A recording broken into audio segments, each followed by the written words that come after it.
Busy ang mga persones. May nagano ng cartons, may nagkakabit ng trapal, may nag-ano ng scatters, may nagluluto. O, di ba? Kumpleto ang pamilya ngayon. Back to reality. Ano ba talaga? Di ba? Ah, hindi maingay. Na-stroke yan. Na-stroke yan. Tabing eh.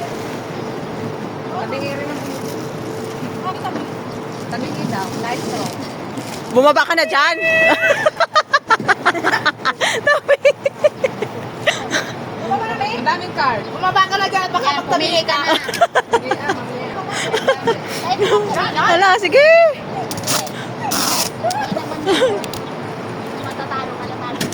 Ilang card natin?